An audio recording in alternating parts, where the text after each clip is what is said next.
Hi everyone! Welcome to A Little Help for Our Friends. I am super excited to be doing a mental health podcast. Obviously, it's my passion. I will be taking situations, scenarios from my lovely Instagram followers. So we will likely start out each episode with a difficulty that was shared with me over Instagram by one of my followers, and we'll discuss that and see how it relates to the literature in psychology and kind of what skills we might be able to share with you that would be helpful. So one thing that has been shared with me by one of my Instagram followers is she's seeing an uptick in substance abuse in her friends and family, and this is something that we hear about a lot. A lot of people are drinking more during this pandemic. A lot of people are really concerned about their friends and family. They notice a change in. And so this particular situation, she said, my sister lost her boyfriend and her child's father to drugs recently, not by death, but by addiction. And her friend has followed the same path due to isolation and loneliness. My brother lost his brother. They have different moms. To drug overdose a month ago.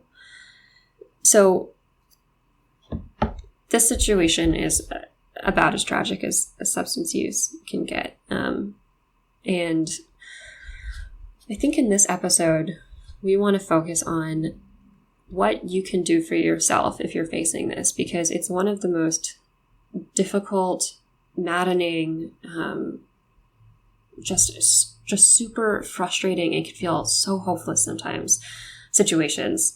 And a lot of times maybe the best thing you can do is to kind of find help for yourself and figure out how you can maintain a relationship with this person only through maintaining kind of security and hope and peace for yourself. And so that's one thing we're going to focus on. A lot of other people have kind of discussed how they're seeing just people drinking a bit more, and they're just concerned that they might be developing a problem. And so we'll also talk a little bit about how you can start discussions with people that you're a little bit worried about. One thing I want to add is that this isn't Kibbe's in my direct area of research, but it is something that's directly personal to us. We both have very personal experience with watching friends or family struggle with, in our case, it's specifically alcoholism. And so this is actually an episode where we're going to get a little bit more personal and discuss how we coped and what we wish we had known. So we'll get into that in a little bit. First, I just want to talk about actually the DSM criteria for substance abuse and alcoholism, because if you're wondering if there's a problem, this might kind of help you suss that out. Yeah, I mean, I think we've seen that substance use, like, smoking more weed or doing other drugs and drinking have increased in general over the pandemic. I mean, actually, a lot of bars and breweries were considered like essential businesses that stayed open while everything else was shut. So a lot of people just started drinking more. So it's really hard to tell if this is just a thing that's happening in the pandemic and, the problems will kind of end afterwards, or is this actually becoming an addiction? So I think looking at what is an addiction, according to the way psychologists and mental health providers see it, would be really helpful. Mm-hmm. Okay, so the way that we think about this, we've got the DSM criteria for substance use and alcohol. And what you need is a minimum of 2 of the following symptoms. The first is that they're drinking a lot more, or they're drinking over a much longer span of time than intended. So if you had planned, to have 2 beers over FaceTime and you notice they're drinking like 5, that's time to get worried. If you meet up in the morning, they've got they're having a Bloody Mary, fine, but then you hear that they've been drinking all day after that. Maybe you signed off, or you got brunch or something and they kept drinking the whole day. That's kind of what that's getting at. The second is that they have this desire to cut down, or they try to cut down, but they're not able to. So if you hear that they're talking about, I really want to quit drinking, I'm drinking too much, I'm worried about it, or I swear, like, I'm only going to drink 2 drinks this week, and then they're not able to do it consistently, that's another thing to look out for. A third is that they're spending a lot of time drinking or using that drug, and they're spending a lot of time trying to get it. So it's taking up a lot of their mental space, a lot of their time. The fourth is that they're craving it. So, if you're noticing that every time you are with them, they're kind of edgy and antsy and like looking for a drink or looking for a fix, that's what that's talking about. The fifth is that there's a recurrent issue where alcohol use or drug use is preventing them from fulfilling kind of the major responsibilities in their life. So if you're starting to worry about their child care, if it looks like their house is a mess, they're just not taking care of themselves, that's something to be pretty concerned about. Or, another thing is like if they're missing meetings or something because they're so hungover. The sixth is continued alcohol use despite having a lot of kind of interpersonal problems about this. So if you know that they're fighting a lot with their spouse or partner, if they're getting into spats with friends because of their drug use and they're just not cutting down, that's what to get concerned about there. 7 is basically they're not attending to their normal kind of social or recreational activities. You know that they were really into yoga. They're not doing that anymore because they're drunk or high. Maybe they're not attending a church group anymore. This one's kind of difficult to look out for in the pandemic because so many of the recreational activities that we would normally do are unavailable to us now. And a lot of people might be filling that void and that boredom with drugs and alcohol. But if there are things that they were still doing in the pandemic that are important to them and they're missing them because of drugs or alcohol, then that's what the symptom is looking like. Number 8 is basically if you know that they are driving while drunk, maybe they're doing housework while drunk that could be dangerous, like more like maybe like yard work, like climbing on a ladder or mowing the lawn while they're drunk or high, something that could put them in danger. Number 9, if the alcohol or substance use is contributing or causing a psychological problem or a physical problem, like giving you a bunch of anxiety, putting you in a mental fog all the time, if you notice that they're saying things like, oh, I feel so terrible, I'm never going to drink again, and they're saying that a lot, and it's because they feel really bad mentally, they feel bad physically, and they keep doing it, that's something to take note of. Okay, number 10 is basically if they have an increased tolerance. And this can look like they're drinking way more to get the effect that they wanted, or they drink a whole lot and they're not getting that effect. So, if you're noticing they've had 6 beers and they're not drunk at all, whereas, a while ago you would notice that definitely would make them intoxicated, then that's a sign that their tolerance has gone up. Number 11 is withdrawal. And withdrawal symptoms are going to look something like this. And they're not going to have all of them necessarily, but if you're noticing a couple, basically a lot of sweating or racing pulse, hand tremors, insomnia, nausea or vomiting. They seem really edgy and antsy. They're anxious.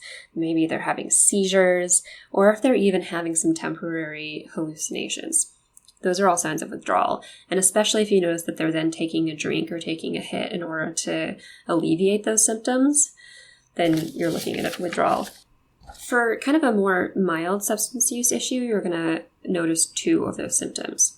Once you're getting into more 3 or 4 territory, then you're looking at more of a moderate problem. And then if you're seeing more like 5 or 6 symptoms, that's looking more like a severe dependence issue. With all of these different symptoms that you might have noticed in your friend, the problem is that it might actually be affecting you too. I mean, I think this whole topic is the reason why I got into psychology. My mom struggled with alcoholism for most of my life, actually. And this is the reason why I became a psychologist. I noticed that whether she thought she had a problem or not, I noticed all of these things that Jacqueline was talking about, all these signs, and I felt it. I felt the impact of it. I was affected by it probably more than she was aware of at the time. And for example, I just saw my mom drinking more over, more and more over the course of a couple years. What I really noticed is that she just became a different person when she was drunk. She was one person when she was sober, and then she was a completely different mom that I didn't even recognize when she was drunk. And I'm basically sharing my personal experiences with this because I'm not saying this is how everyone feels. I'm just saying how I felt because for me, it was just such a helpless and frustrating process. Like I would watch my mom become like a different person, and I would watch her have all these issues physically and mentally, and she had more anger, and we got into fights more. And what I learned through therapy and through learning more about psychology is that you're really dealing, and when it gets really bad, you're really dealing with almost like this underlying threat, this underlying danger, right? And it affects you, right? If you don't know who you're going to get with your friend, family member, mom, whatever, it's terrifying. You're always going to be attuned. You're always going to be at the lookout. Is she drunk or not? Is she in a good state and bad state? And I have learned that kids with parents or other family members with substance abuse issues tend to get very hyper vigilant. They tend to be very attuned to what's going on in the environment because they're actually looking out for threat. And how different people cope with that is different, right? Like some people get very, very, they really need to control their environment. They get really scared when anything unpredictable happens. And so children of people who had substance use issues like tend to be maybe kind of controlling or like structure or really like order, or they go the opposite. They just kind of lead into the chaos and get kind of chaotic themselves. So it definitely, it's one of these things where it definitely affects the people around them. And the hard part is that you as the friend might say, oh, I really think that the person has a problem, but they might not agree. They might not even notice, but you might feel hypervigilant and on edge. You might feel anxious. You might feel angry. You might feel helpless. And I think that over time, how it manifested for me is that I constantly thought it was my fault, or there was something that I can do, or there was something that I was doing to either make her drink more or make her better, or I just really put it on myself. I put it on myself, like, I love her, she loves me.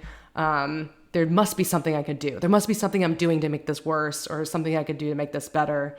I think that was the thing that was the most frustrating, because it makes you feel so helpless, because no matter what you try, it can feel so defeating. And what were you able to do to help yourself through that, to help yourself cope? Or do you feel like this is something that you wish you had known in retrospect because you don't feel like you help yourself cope enough? Yeah. Well, I mean, so much of my psychology training has helped with that.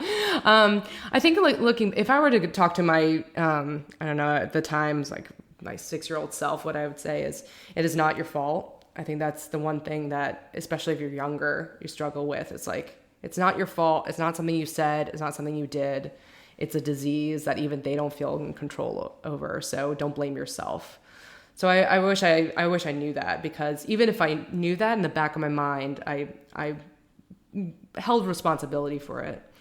I think that's something that really did help at the time was getting therapy, because I think that when someone's struggling with mental health, like a substance use issue, you're all focused on that person's needs and struggles and wants and emotions.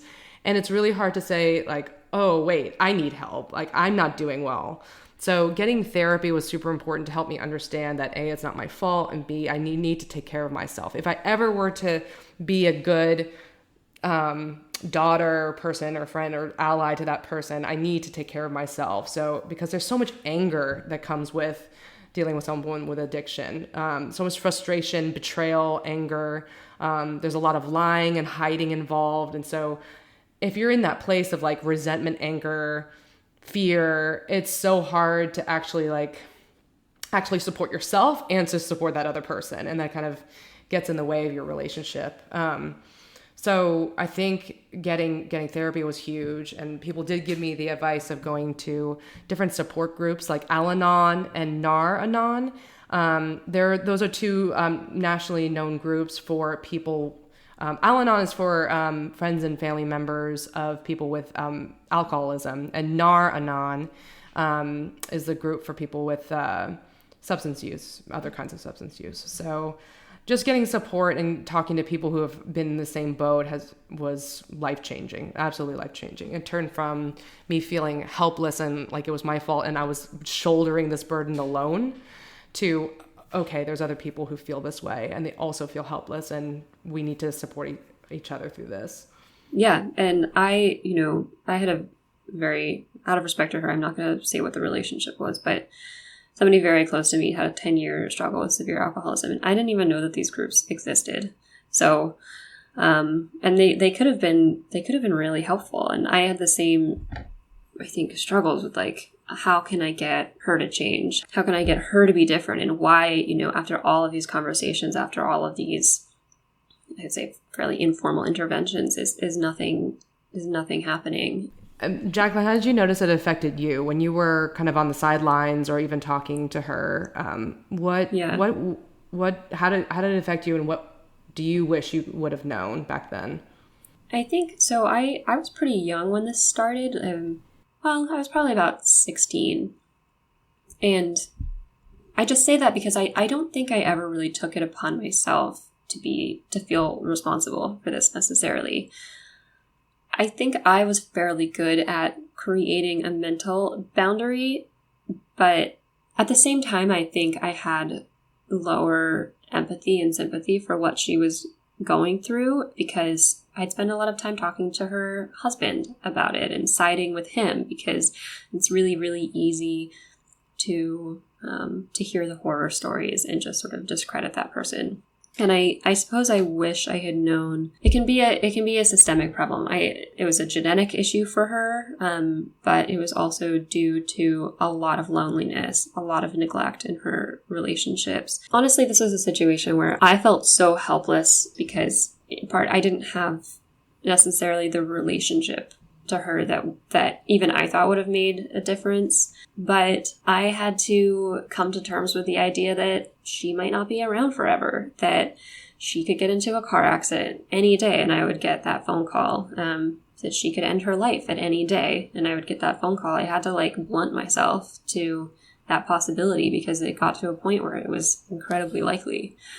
And that's a really hard thing to have to cope with. And I think I, in particular, do this thing where I kind of just create this like a mental space that I can kind of open or close depending on what I need. And I don't know when I developed that or why, but I think that was my own personal way of coping. And I think that in a way, it both kind of blunted my empathy towards her, but it also allowed me to be more at peace with her and to not be so angry with her. So it was kind of a double-sided coin because one thing I would notice is that maybe her family members would just get they would feel betrayed. And I never really had that feeling because I do think I understood like this is something that it's just the lying is going to continue for a while. I can't have this constant expectation that because she says she's going to quit drinking today, that she's actually going to, because it was just so out of anybody's control. Everybody kept telling me, you know, she has to reach rock bottom. And I think that was sort of true of this case, but also what's rock bottom? And are you really going to let them go there? And rock bottom can mean death. So, you know, hearing like they have to reach rock bottom is not a particularly helpful or hopeful thing to say to somebody because rock bottom can mean a lot of really unacceptable things. But for her, it was getting out of an abusive system, out of an abusive relationship and therapy. And I guess I'm advocating for a kind of boundary where you don't accept the responsibility yourself. You understand that so much of this is out of your control. And you also understand that so much of this is out of their control for the time being. They're not trying to hurt you. They're not trying to betray you. They're trying to not feel something really bad. And they're held captive by this thing. And it's not them being a bad person. It's them unable to break free until, I don't know, Kibby, what do you think is kind of what prompts people to get out of this? And this is, maybe I shouldn't ask you this question because I don't want people to be waiting for something. Yeah, maybe like I realized I hadn't even like told the story that you did beautifully, but I'll do something similar. So I would say that my experience with my mom was one of learning how to let go of feeling the responsibility over her addiction. And it's kind of hard thing to describe, but basically what happened was when I was about 6 years old, my mom and my parents divorced. And which was hard for a number of reasons. One of the main things was that she's not from this country. So all of her friends and family were somewhere else. So she was really, really isolated. So I think it reminds me of the situation now with the pandemic because people are isolated and they're going through something super stressful. So at the time when she was really sad and angry and coping with this divorce, this transition, she was drinking a lot. at the time that was understandable. That didn't seem like it seemed like a greater problem than just the addiction itself.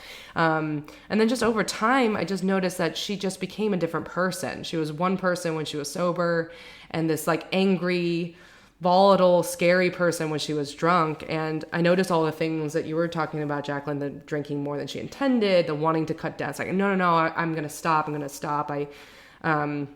And then she wouldn't. And then it became this part where I just didn't even know what to believe. I didn't know. There was a lot of betrayal and promises that she was going to cut down because she saw how upset I was getting. And she didn't. So it was a lot of like this distrust, anger, resentment that built up in me. And it basically got bad for many, many years. And she had a lot of health issues. She was in and out of the hospital a lot of the time. She did have a withdrawal when she did try to cut down. She had a seizure. And I did find out that withdrawing cold turkey from alcohol without medical guidance is actually very, very dangerous.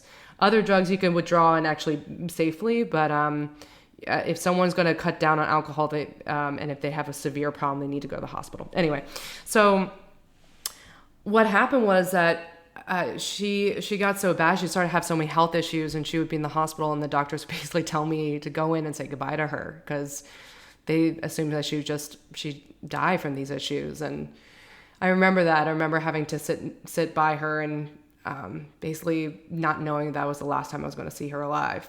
And I think that the last time she recovered from that, I basically said, I can't put this on myself. Like I tried, at that point, I tried everything. I tried intervention. I tried going away. I tried like arguing. I tried helping. I tried everything. And that's one of the things that brought me to psychology, because I saw that when someone struggles with mental health, the people around them struggle with their mental health as well. So I was so helpless at that point. I said, you know what? I give up. I can't assume responsibility for this. Like, if you're going to drink, that's your choice. I had to in that moment, I let go. Inside, I think I was the same outside, but inside I let go, and I was numb at that point. I think kind of what you were talking about, Jacqueline, that at that point, when you've gone through a couple cycles of the person promising to stop and they relapse and everything, you start to just either get really angry or harden. So there's a lot of numbing in the later stages of dealing with that, where you're just like, I don't care anymore. And that's a really scary feeling because you still love them, right? You still love that person, but then there's a part that's like, oh, I don't care if they're threatening their own lives. But that's a way that we like protect ourselves, and a way that we could actually stay around them. Well, you can't be tied to your expectations because they'll be constantly dashed. Yeah. And they just will be. And that doesn't mean necessarily that you quit trying, but it does mean that you have to, that it's protective maybe to put some space between yourself and your expectations. And that was a really critical part where getting therapy and talking to other people who were struggling with the same thing was just crucial, because at that point I didn't know how to balance loving my mom so deeply and yet the anger and numbing and the feeling of just being done, or just feeling so helpless that I just, it was really affecting. I was depressed, I was anxious, and so therapy was just critical for me. So, and there's a lot of support groups like Al-Anon and Nar-Anon. Yeah. So there's this dialectic, which basically means that two seemingly contradictory things can be true at the same time. The first is that substance use and addiction pushes away the people that you love. The second is that people struggling with that really need social support. And so if you need to sever ties with that person, that is a completely valid need that you might have. If you want to maintain a relationship with that person, I also think that that's really important and helpful just in itself. I think from my perspective, it's kind of like you have to tell yourself it's enormously important and helpful just that I'm in their life and providing love and support, but I can't have expectations that this is going to decrease, that the addiction is going to stop. I can't put it on myself to end the addiction, maybe there are things I can do to help actually the people that are in that person's life. I mean, when you're telling your story, Kibby, I'm just imagining, this little kid who's at home with their mom who has an addiction. And it's like, was anyone helping you? And how impactful that would have been. And I'm sure, I mean, I know you had your dad, you had your stepmom, you did have those people. And they, I imagine, were incredibly essential. And so I think that there are ways to help the addicts in your life. It's just that it's really, really difficult to have the expectation of, if I help, then they'll get better. It might be more like, if I do their dishes, if I take care of their kids, if I'm just there, if I'm just a person that cares about them, then the addiction might not stop. But they know they have someone who loves them. And there might be a stressor that's gone that day, and that's it. And that's important. Yeah. So I do think that while you shouldn't take on the blame and the responsibility of like, I'm noticing all these things that Jacqueline just mentioned. I got to go in and I got to stop their addiction. I got to save them. Right. So I would avoid thinking about that. I wouldn't put that on you. I would say that you can say, okay, I want to make sure that person knows that I'm seeing something, a change in them, and that I'm here and I love them. I'm here to support them. I think opening the lines of communication in a compassionate way can be something you can do that could be really helpful, at least for yourself and for the sake of the relationship that you guys have. So the step, just loose steps that ways that I went about this, and I'm sure there's many different ways to go about this too, but the first thing, again, is to make sure that you have support. Talk to someone, talking to a therapist, finding a therapist, finding a support group, talking to other people in that situation. And what that would do would really help you approach and plan for a conversation with that person in a space where you feel supported and you feel like you can have an open enough heart to speak compassionately. Because if you're angry and coming from that resentment, it's going to come across and it's going to make the conversation really much harder. They'll get defensive, right? So you take care of yourself and then plan to have a conversation with that person when you are sober, you're in a good place, you are reminding yourself actively maybe of why you love them, why it's important to help them, kind of getting yourself in a space of like collaborative and compassionate than confronting them, right? So planning something like that, planning the conversation, and start out with empathy and compassion, telling them how much you care about them. Maybe, like starting out with a joke or starting out with something that connects you guys. It could be an activity that you bond over. And then you could describe the changes you've noticed. Notice that when Jacqueline was listing out the signs of what an addiction looks like, you could list out certain things like that. Like, hey, I noticed that, you've been drinking a little bit more lately than normal, and try to be specific. We say this, try to be behaviorally specific. Say, I noticed that you were drinking about like 3 or 4 drinks and normally you drink 1. I noticed like the past 2 times you said you wanted to cut down and, you're still drinking. So describing the changes you've noticed in really like almost like objective terms, really like these are the facts, right? And then have this be a 2-way conversation after that. Ask them about their perspective on that. Like, have you noticed that? What's going on? Or how are you feeling? Did you notice those things too?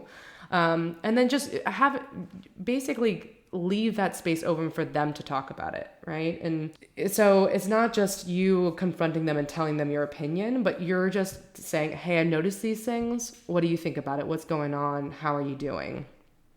And then expressing concerns like, yeah, I was just worried about you and I just wanted to bring that up.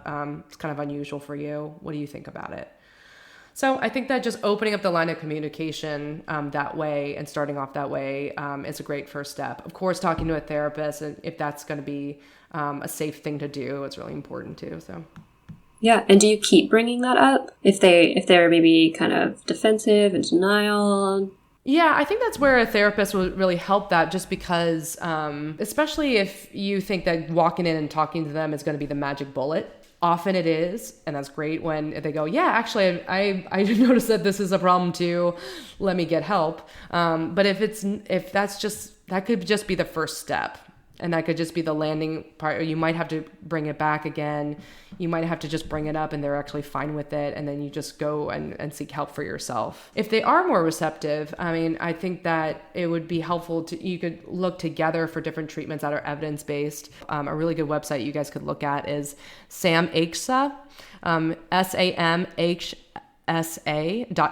So that's a list of resources that the Substance Abuse and Mental Health Department has put together. So it has a place where you can find facilities and therapists and different kinds of treatment. So I would definitely recommend checking that out.